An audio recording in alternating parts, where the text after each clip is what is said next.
coffee. Millions of people drink coffee as a daily ritual, for that extra boost to jumpstart their day.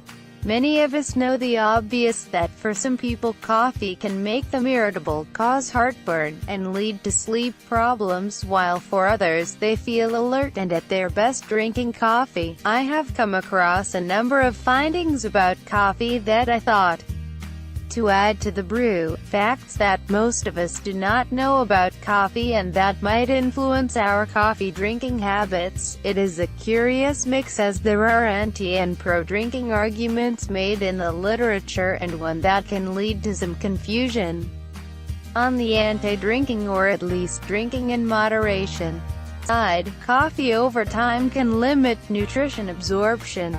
Nutrients are absorbed by projections in our small intestines called villi, and these villi can actually become damaged with excess coffee drinking.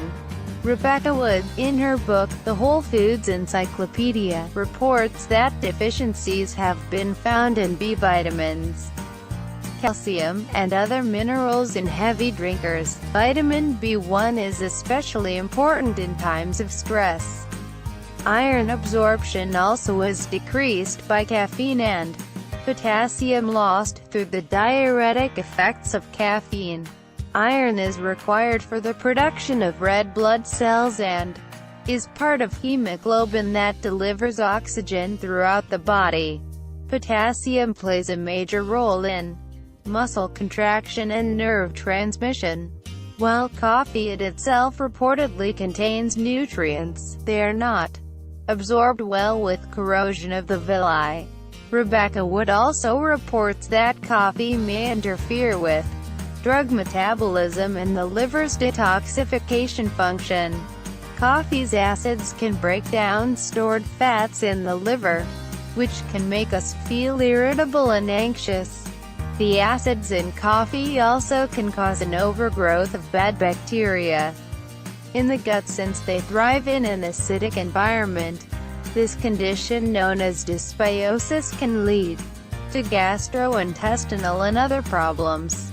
Rebecca Wood reports that adding a pinch of salt to a cup of coffee can reduce its acidity. I am not a coffee drinker, so there is nothing to report on the taste front, but I would be curious to hear from adventurers.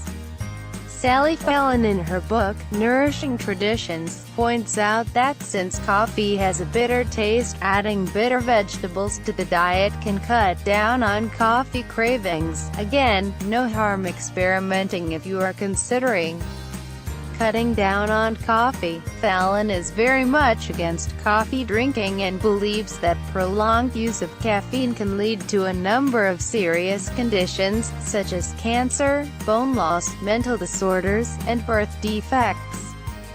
She also reports caffeine's effects on the nervous system are most pronounced in children, especially in light of all the caffeine-containing cola they drink. Sally Fallon leaves her discussion of caffeine with a thought-provoking comment. It has been said that if coffee were introduced as a new drug today, it would not receive FDA approval. Other findings reported by the Mayo Clinic suggest that coffee increases blood pressure and blood sugar levels. In terms of blood pressure, while dramatic, the effects are short-lived, but over time can maintain higher levels of blood pressure. This effect may not occur for people who develop a tolerance to coffee.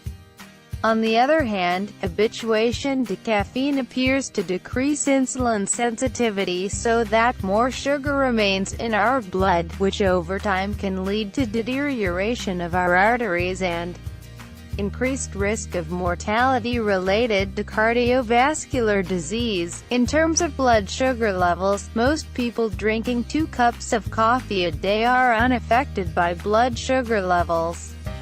If you already have diabetes, however, the impact of caffeine on insulin action may be associated with higher or lower blood sugar levels. Caffeine affects people differently. Another concern of coffee drinking is that it can elevate our stress hormones and tax our adrenal glands. Not only do cortisol levels increase, but insulin levels rise as well, leading to inflammation and sometimes just not feeling good. Adrenal fatigue can make us feel very tired and at the same time lead to trouble sleeping at night. The oils in coffee also have been found to blood cholesterol. In the Tromso Heart study, for example, with a population of over 14,000 men and women, coffee consumption was positively associated with levels of total cholesterol and triglycerides in both sexes.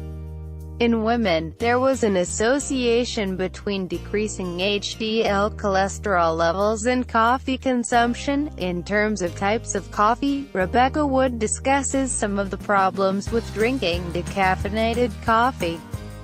For one thing, caffeine is removed with a solvent that leaves chemical residues. Water extraction methods to decaffeinate coffee make it more acidic, which can lead to intestinal problems. There are other strong stimulants in coffee other than caffeine that are not removed in the decaffeination process.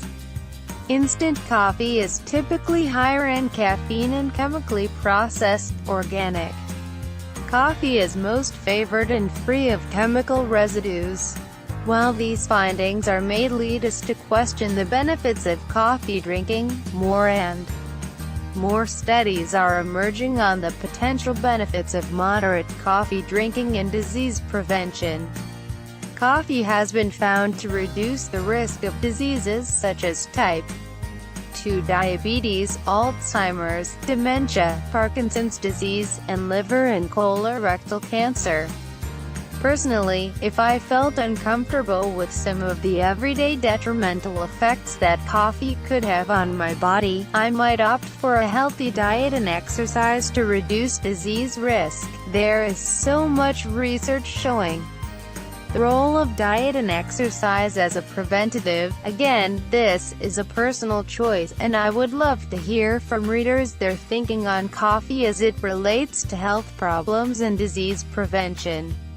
Let food be thy medicine and medicine thy food. Hippocrates. http://www.eatingyourwaytohealth.com/nutrition-and-health-blog/